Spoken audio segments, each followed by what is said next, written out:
Today I'm going to show you how to add two fractions together. For example, suppose you wanted to add the number 3/2 plus 2/3.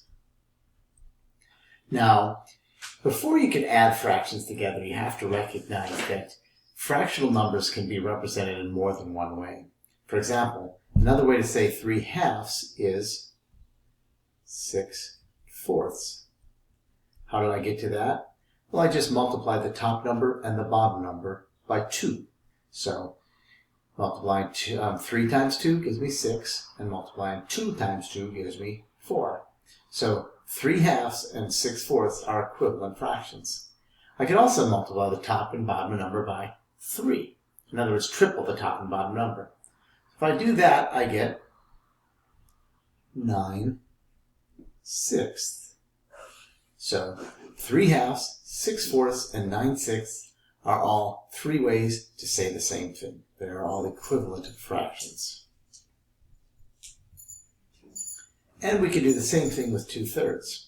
If I take 2/3 and multiply the top and bottom by 2, I get 4/6.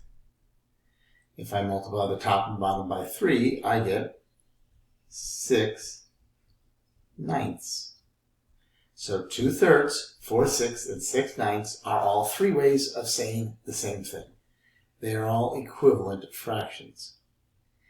Now, if you want to add fractions together, what you have to do is find a form of the fraction such that they have the same bottom number. In other words, a common denominator.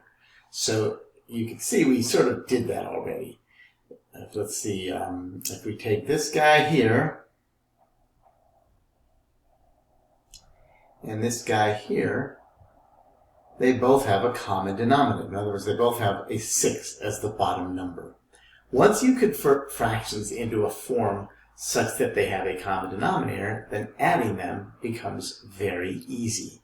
So now we can rewrite 3/2 plus 2/3 as 9/6 plus 4/6.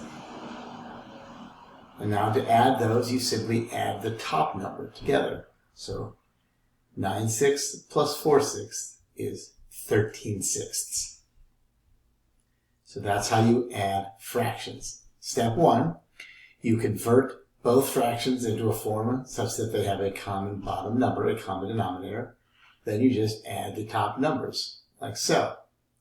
Now you might recognize, or let me point out, that another way to say 13/6 is 12/6 plus 1/6.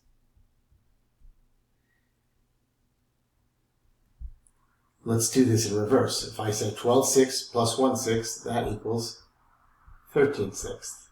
So you can see another way to write 13/6 is 12/6 plus 1/6. So we, again, are just adding two fractions that have the same denominator, the same bottom number. Now, why would I write it like this with 12/6 plus 1/6?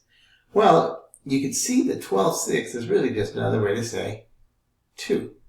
So now what we have is 2 plus 1/6, or 2 and 1/6. And that is our final answer. In the next video, I'll show you a quicker way to do this using a crisscross technique, where you can easily get to this result, the 4/6 and the 9/6, without having to write down every possible way to say the two fractions. So basically, I'll show you a shortcut for doing the same thing. But I thought it was important to do it this way first because this really illustrates the fundamental concepts between fractions and adding fractions. And that is the end of our video.